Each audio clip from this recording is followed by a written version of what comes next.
Exprimez-vous. Pensez par vous-même. Créez. Partagez.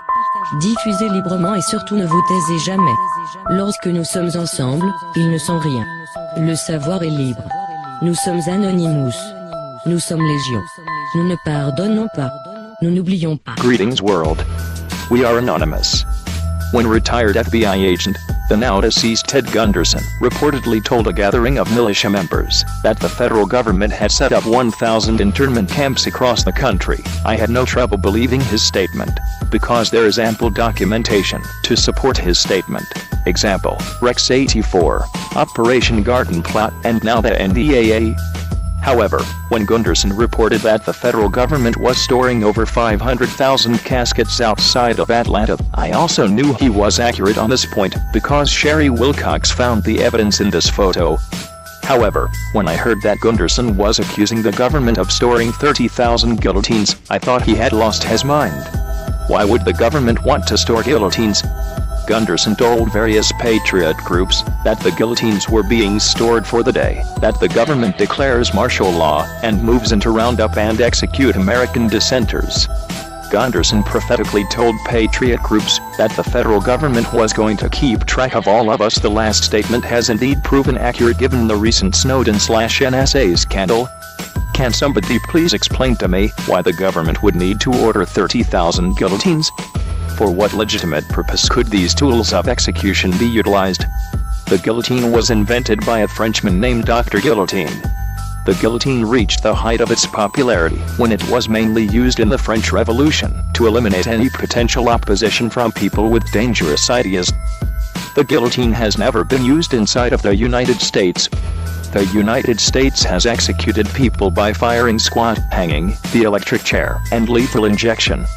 The US has never executed a convicted criminal through the use of a guillotine. Given these facts, then why in God's good name would this government import 30,000 guillotines as Gunderson claimed? Oh, I know that some of the sheep are now looking up from the ground, and have just said there aren't any guillotines in the United States. Then please tell me, sheep of America, why did Representative Doug Tepper of the Georgia Legislative Assembly introduce a bill which will supplement the method of execution, the electric chair with the guillotine? Have you ever heard the allegations which accuse some doctors, primarily in China, of killing patients in order to sell their organs on the black market? After you read the following paragraphs, you may conclude that those rumors are true. When Representative Tepper was asked about his motivation to exclusively use the guillotine to execute death row inmates, he said, it would allow for death row inmates as organ donors. The very spooky Tepper for the reason that the blade makes a clean cut and leaves vital organs intact. I will be happy to let this statement speak for itself. Below is a draft of the legislation. HB 1274. Death penalty, guillotine provisions. Section 1. The General Assembly finds that while prisoners condemned to death may wish to donate one or more of their organs for transplant, any such desire is thwarted by the fact that electrocution makes all such organs unsuitable for transplant. The intent of the General Assembly in enacting this legislation is to provide for a method of execution which is compatible with the donation of organs by a condemned prisoner. Section 2. Article 2 of Chapter 10 of Title 17 of the Official Code of Georgia annotated, relating to the death penalty generally, is amended by striking in its entirety Code Section 17-10-38, relating to death sentences generally, and inserting in lieu thereof the following. 17-10-38. A. All persons who have been convicted of a capital offense and have had imposed upon them a sentence of death shall, at the election of the condemned, suffer such punishment, either by electrocution or by guillotine. If the condemned fails to make an election by the 30th day preceding the date scheduled for execution, punishment shall be by electrocution. B. In all cases in which the defendant is sentenced to be executed, it shall be the duty of the trial judge, in passing sentence, to direct that the defendant be delivered to the Department of Corrections for electrocution execution, at a state correctional institution designated by the department. Section 3. Said article is further amended by striking in its entirety Code Section 17-10-44, relating to death chamber apparatus and related matters, and inserting in lieu thereof the following. 17-10-44. The Department of Corrections shall provide a death chamber, and all necessary apparatus, machinery, and appliances for inflicting the penalty of death by electrocution, or by guillotine.